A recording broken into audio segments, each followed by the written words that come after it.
Bienvenue, bienvenue à chacun et chacune, bienvenue dans ce temple, bienvenue dans ce culte, dans ce moment particulier, privilégié de notre semaine. Bienvenue à celles et ceux qui viendraient ici pour la première fois.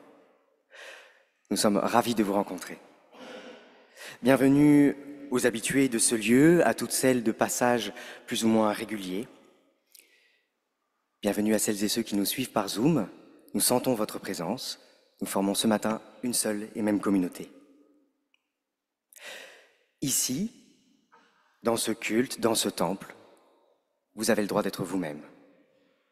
Protestant ou non, croyant ou non, d'accord avec nous ou non, soyez toutes et tous les bienvenus. Et voici la bonne nouvelle que Dieu nous confie ce matin. À la foule qui le suit et qui le presse, Jésus dit : « Je suis le pain de vie. Celui qui vient à moi n'aura jamais faim. Celui qui croit en moi n'aura jamais soif. Seigneur, tu es le pain de notre faim, le vin de nos festins. » À ceux qui perdent espoir, Jésus dit : « Je suis la lumière du monde. Celui qui me suit ne marchera pas dans les ténèbres, car il aura la lumière de la vie. » Oui, Seigneur, tu es la clarté de ce monde, l'éternelle lumière sur notre route. À ceux qui s'interrogent, Jésus dit : « Je suis la porte. Si tu entres par moi, tu seras sauvé. » Oui, Seigneur, tu es l'abri que nous cherchons pour nous réfugier. À toutes les personnes qui le cherchent et l'ont trouvé, à toutes celles qui n'ont plus la force de le chercher, Jésus dit : « Je vous laisse la paix, je vous donne ma paix. » Oui, qui que vous soyez, d'où que vous veniez et où que vous alliez, le Seigneur vous donne sa grâce, sa joie et sa paix, maintenant et tous les jours de notre vie. Amen.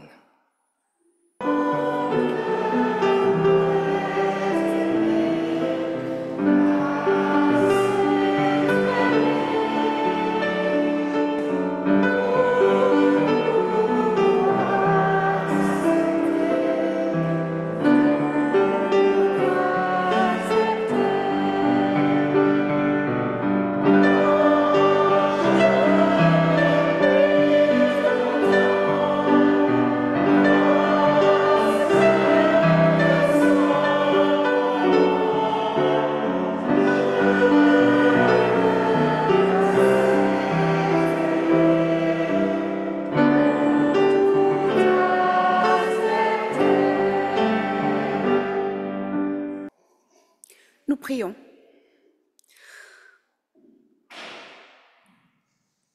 Nous te louons, Seigneur, Dieu Tout-Puissant, car tu n'as pas dédaigné d'être appelé notre Père. Tu tiens le monde dans tes mains. Tu nous connais par notre nom. Tu es béni, Créateur de tout ce qui existe. Tu es béni, toi qui nous as mis au large et nous donnes à vivre dans ce temps. Nous te rendons grâce pour les œuvres de tes mains, pour tout ce que tu as fait parmi nous. Par Jésus-Christ, notre Seigneur, sans cesse nous chanterons ta fidélité. Amen. Alléluia.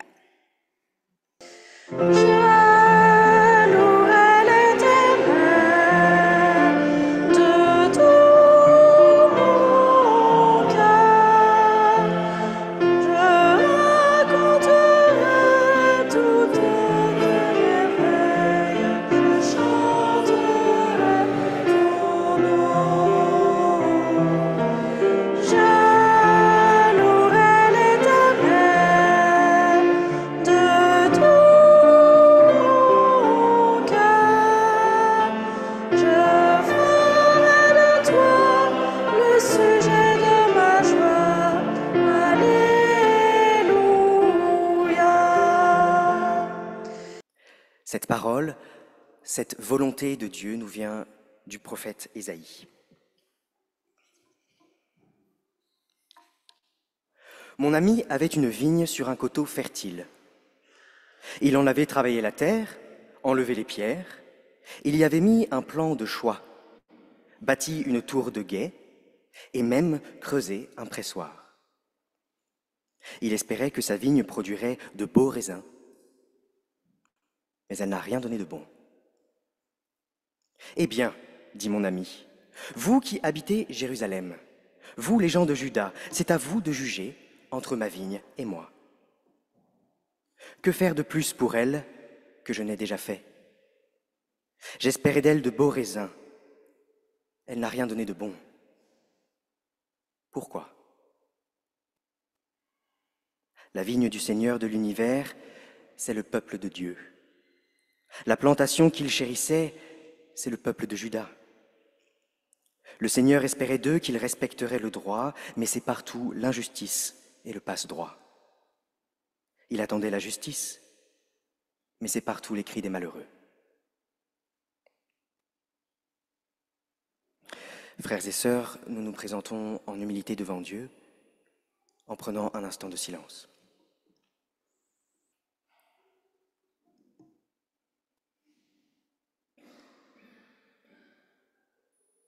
Notre Dieu, qu'il est rude parfois le chemin de la vie, tellement que nous venons à désespérer des autres, de nous-mêmes, de toi. Regarde ce monde errer si loin de toi. J'en fais partie, nous en faisons partie. Comment croire en un chemin possible? Il y a des heures où ta promesse paraît incertaine. Tu espérais de nous que nous respections le droit, mais c'est partout l'injustice et la détresse.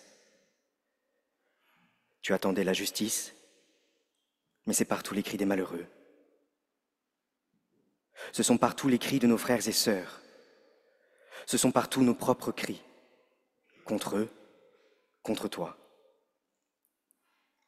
Et à nos cris répond l'écho de ton silence. Tu attendais la justice et le droit, et nous attendions un signe, celui-là même que tu nous avais déjà donné. Pardonne-nous. Viens, nous t'en prions, viens à notre secours. Viens au secours de notre manque de foi. Amen.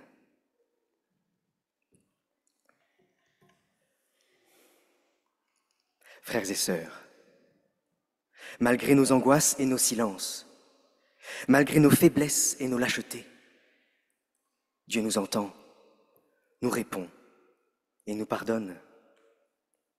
Je vous invite à vous lever pour entendre la réponse de Dieu, toujours à travers les mots du prophète Ésaïe.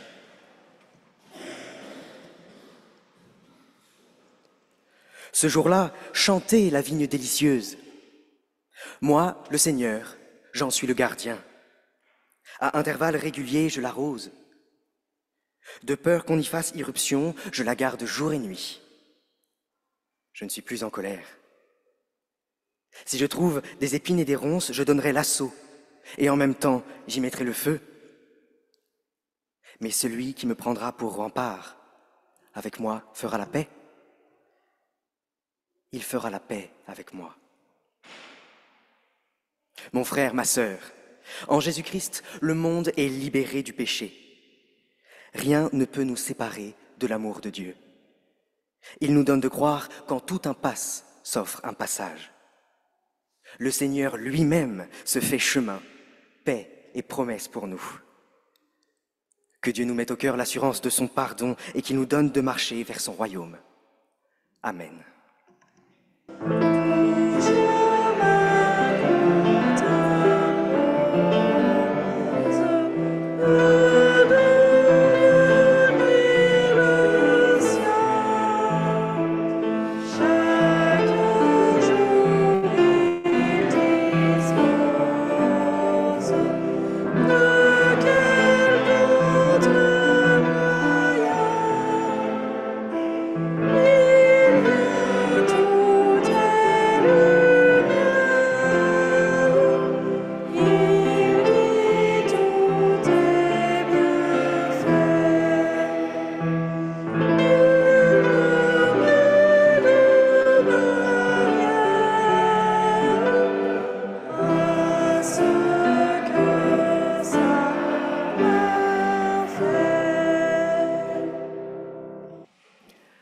Avant d'ouvrir les Écritures, nous prions. Seigneur, ouvre nos esprits à l'intelligence de ta parole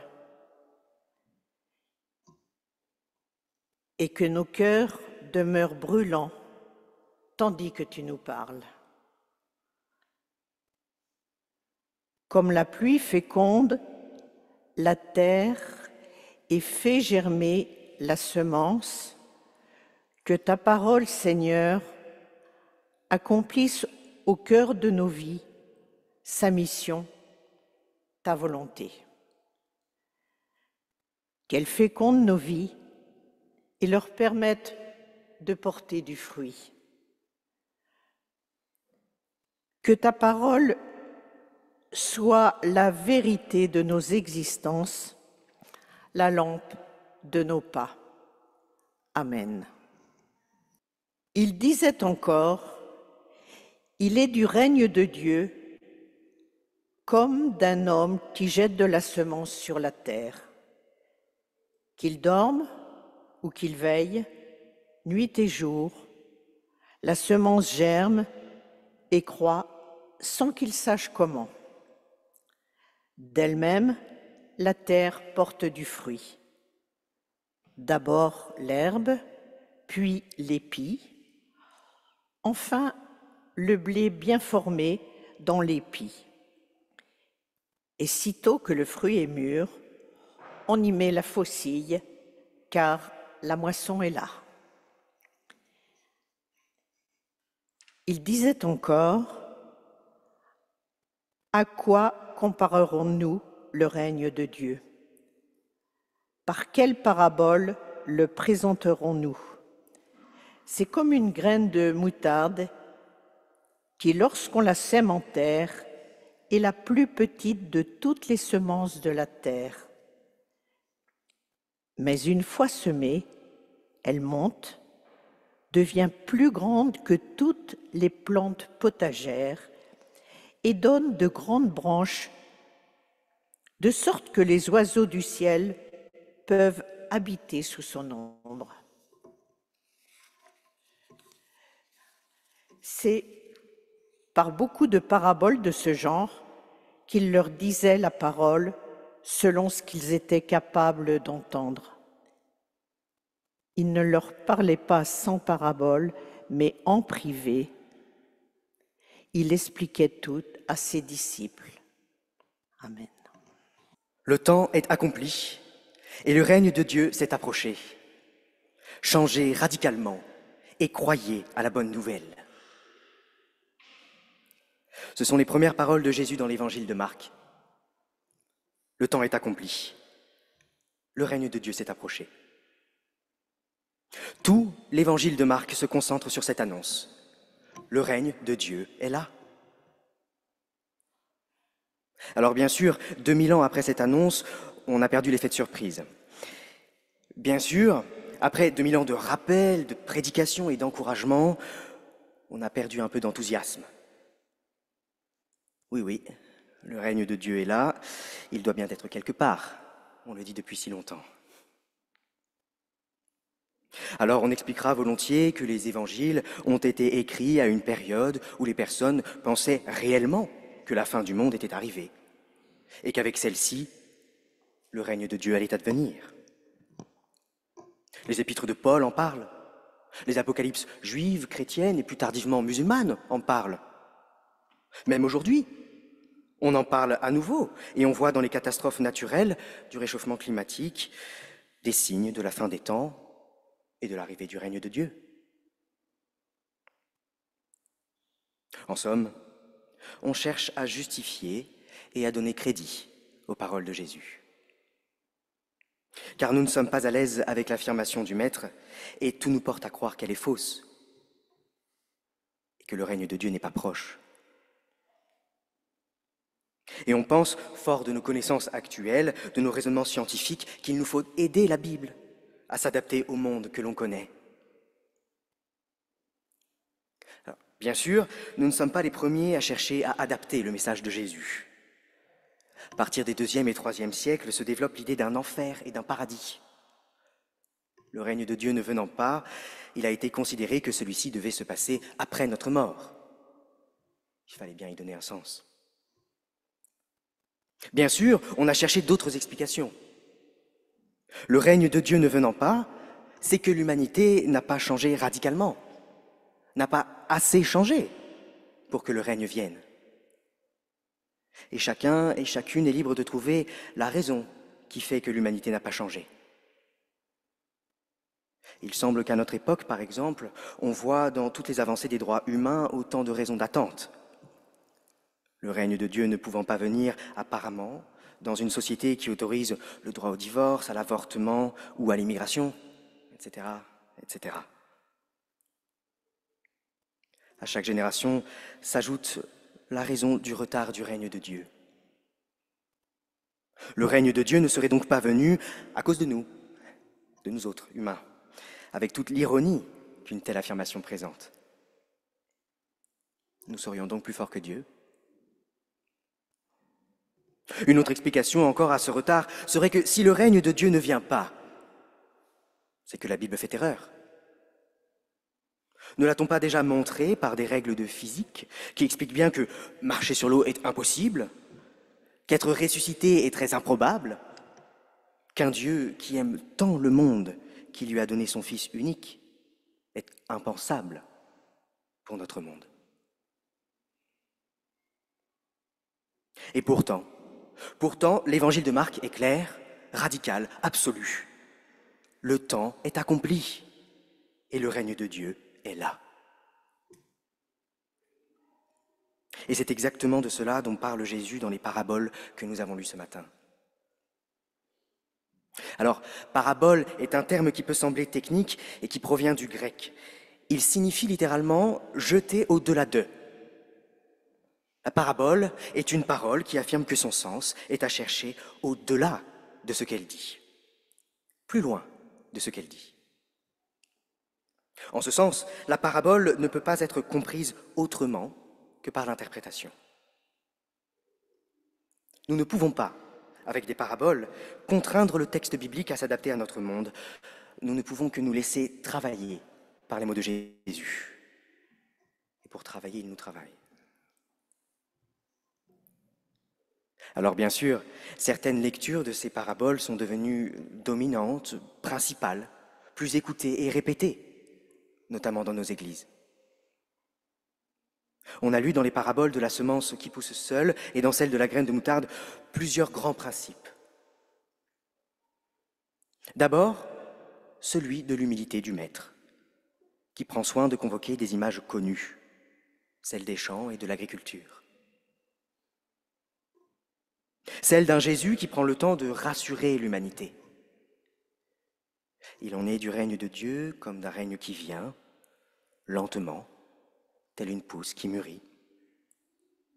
Oh, il a besoin de l'humanité, bien sûr, mais celle-ci ne doit pas s'inquiéter, peut se reposer.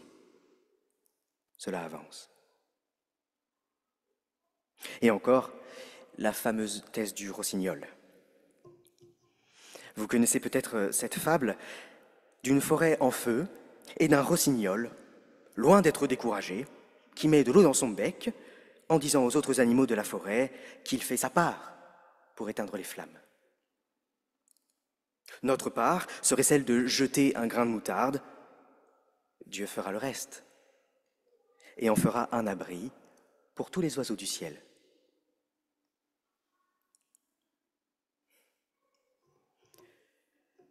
Chers amis, est-ce véritablement un message que l'Église peut donner au monde aujourd'hui ? Ou plus exactement, à quel monde appartient ce message ? Pouvons-nous dire aux personnes traversant la Méditerranée d'attendre que la plante pousse ? Pouvons-nous dire aux Ougandais et Ougandaises qui voient leur territoire balafré par des pipelines de Total que nous faisons notre part en recyclant des bouteilles plastiques et que Dieu, s'il le veut, fera le reste ? Pouvons-nous dire aux jeunes de Palestine et d'Israël que notre Maître, qui vient de leur terre, nous rejoint humblement avec des images agraires, eux qui n'ont cessé d'être spoliés ?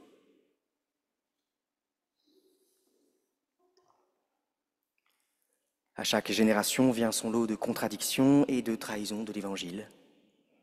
Et sûrement pensons-nous chacun et chacune à un événement récent qui semble nous rappeler que nous ne pouvons pas attendre que la plante pousse et qu'il devient urgent, très urgent, que le règne vienne.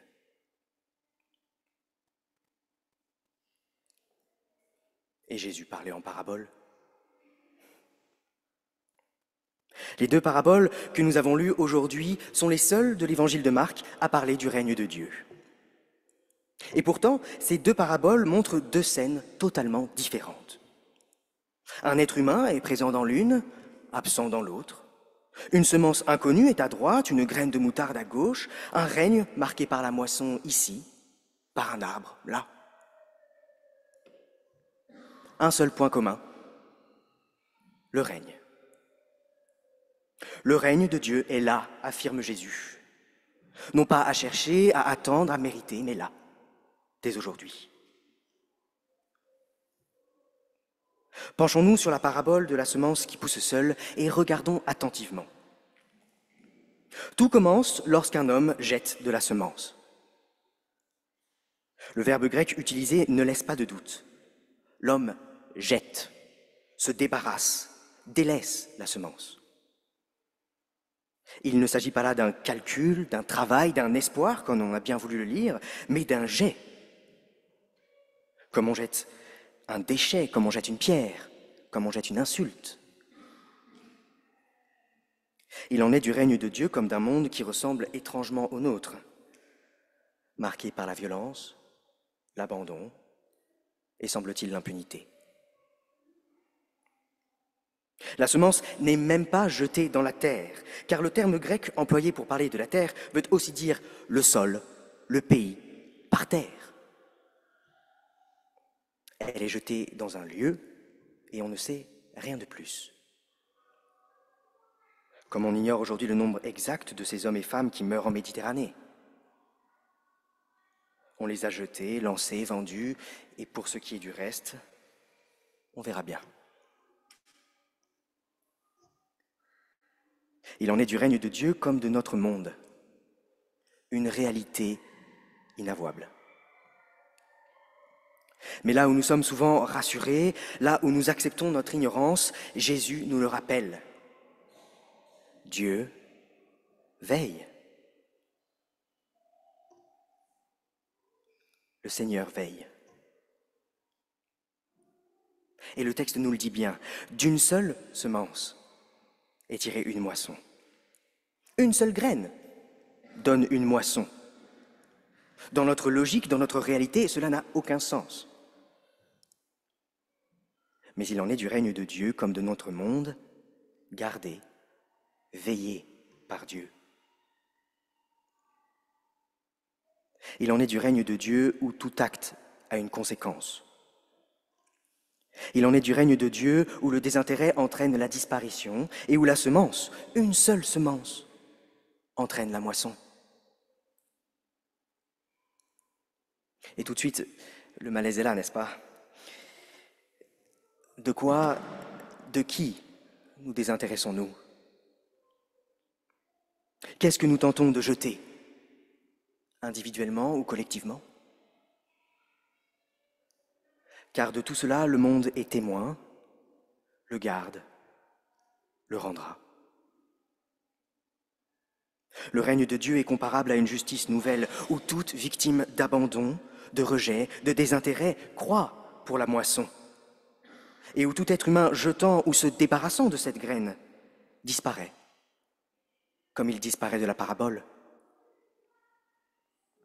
Et cette justice a déjà commencé. Il en est du règne de Dieu où chaque enfant de Palestine et d'Israël, abandonné, tué, est un témoin dont la terre gardera le souvenir jusqu'à la moisson.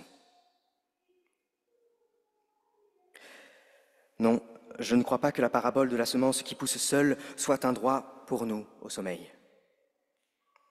Elle décrit une réalité que nous tentons bien souvent d'ignorer, mais qui est connue et qui est veillée de Dieu. Et elle peut être lue comme une supplication du Maître à le suivre. Qui est cet homme dont nous parle Jésus, qui ne voit pas, qui ne sait pas, qui ne comprend pas comment la plante pousse? Qui est cet homme qui, après s'être débarrassé de la semence, pour une raison que l'on ignore, car elle est trop secrète, trop honteuse, peut-être trop intime pour être avouée? Qui est-il?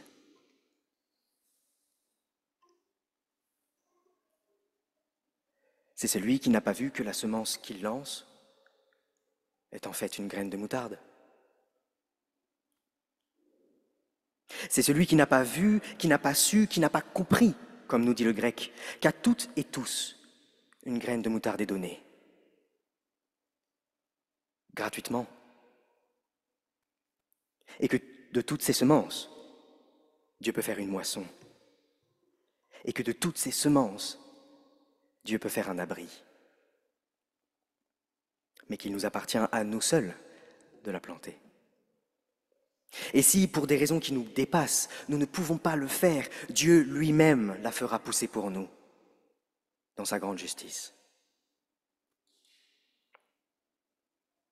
Oui, l'évangile de Marc l'affirme, le règne de Dieu s'est approché. Et celui-ci est comparable à une justice nouvelle qui a déjà commencé par l'observation vigilante du monde et de toutes celles et ceux qui y habitent. Car toutes et tous, absolument toutes et tous, y sont comptés, comme la semence. Oui, l'évangile de Marc l'affirme, le règne de Dieu s'est approché. Et celui-ci est comparable à une graine de moutarde qui, grandissant, devient un arbre capable de tous nous abriter. Une question demeure pourtant. Si le règne est là, et alors où est l'arbre? L'Église? Vient-on s'y abriter? L'Union européenne? Y autorise-t-on les abris? La terre d'Abraham, d'Ismaël et d'Isaac?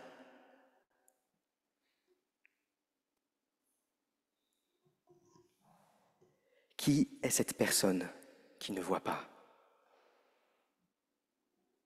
C'est celle qui n'a pas vu que l'arbre est déjà planté au milieu du monde et que c'est la croix. La croix, scandale pour les Juifs et folie pour les païens, mais puissance de Dieu et sagesse de Dieu, nous dit Paul. Cette croix, symbole que Dieu, en Jésus, a affronté le pire de ce qui peut être affronté, la souffrance absolue, l'abandon, l'humiliation, la torture, la mort. Et désormais, par cet ultime affront au monde, ce Jésus crucifié, ce Dieu torturé, la croix se tient debout et illumine les ténèbres les plus sombres de sa présence, de sa victoire, de sa promesse. Cette croix, ultime provocation au monde, vient arracher définitivement le convenable du règne de Dieu. La réalité du monde est inavouable, comme nos actions, nos pensées, nos croyances deviennent parfois, souvent, inavouables. Mais par sa croix, Dieu vient détruire l'injonction sociale, politique, culturelle du convenable qui nous retient prisonniers et qui retient chacun de nos frères et sœurs prisonniers de nos propres règles de conduite.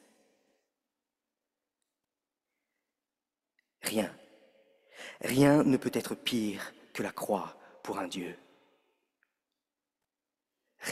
Rien de ce que l'imagination humaine pourrait inventer ne pourra dépasser cette provocation. Cette croix, qui n'est pas l'image d'une volonté sacrificielle, mais celle d'un amour radical de Dieu, d'un amour si fou, d'un amour si absolu qu'il n'y a aucune situation humaine dans laquelle il ne puisse nous rejoindre. Cette croix est la seule capable de toutes et tous nous abriter. Il en est du règne de Dieu comme de quelqu'un se tenant debout au bord du chemin, jetant ce qu'il ne pouvait plus supporter, mais ne parvenant jamais à se débarrasser de cette graine devenue moisson à sa place. Il en est du règne de Dieu comme d'un Dieu fou d'amour pour chacun et chacune d'entre nous, qui est venu rendre la vue à l'homme sur le chemin, afin qu'il puisse comprendre que rien au monde, désormais, ne pourra déraciner cette croix, vide, comme l'ultime cri de victoire sur la mort. Il en est du règne de Dieu comme d'un cri déchirant la nuit pour nous dire « Vous cherchez Jésus le Nazaréen, le crucifié. Il s'est réveillé, il n'est plus ici. Il vous précède sur vos chemins, c'est là que vous le verrez, comme il vous l'a dit. Amen. »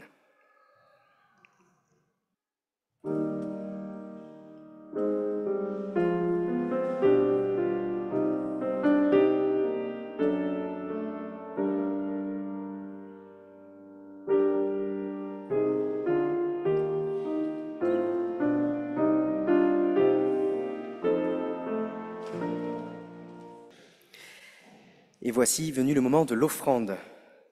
Le Seigneur aime les cœurs joyeux, alors donnons avec plaisir. Pour les personnes qui nous suivent par Zoom, vous pouvez faire un don à la paroisse via le lien qui s'affiche normalement sur vos écrans, protestantmontparnasse.org, protestant avec un S.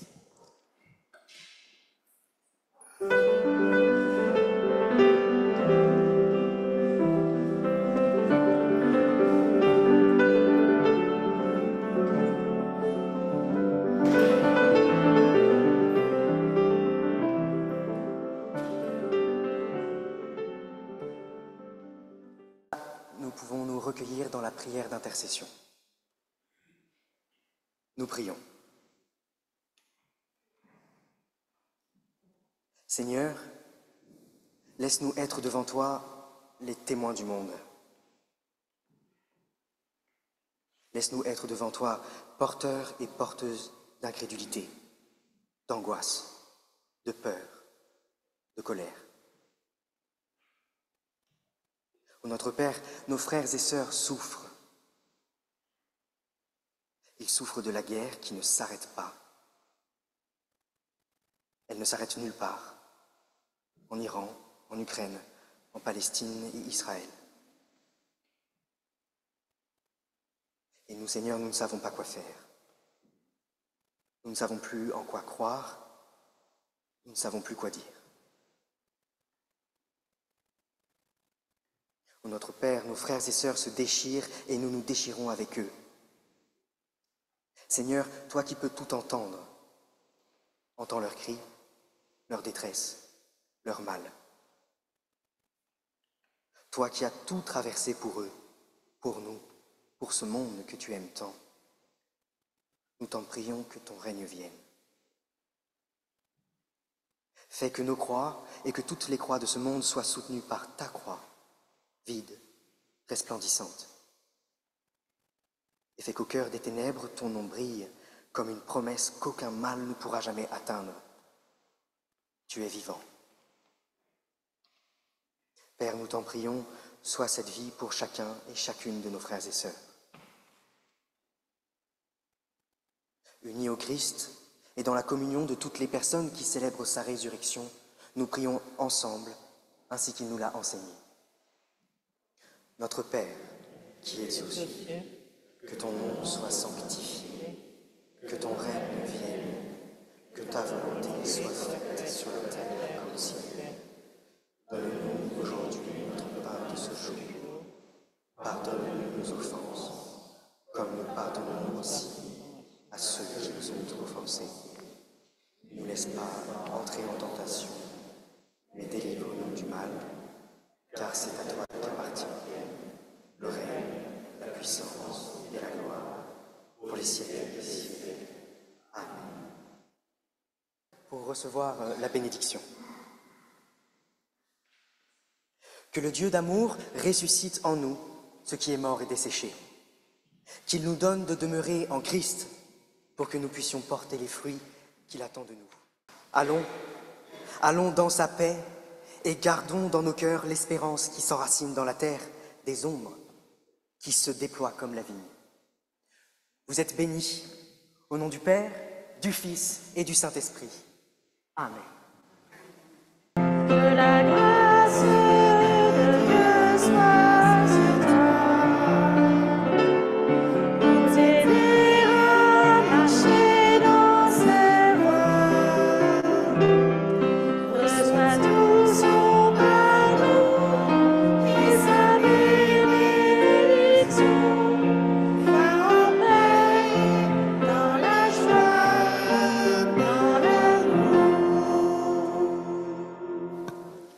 Très bon dimanche à toutes et tous. Si tu veux rejoindre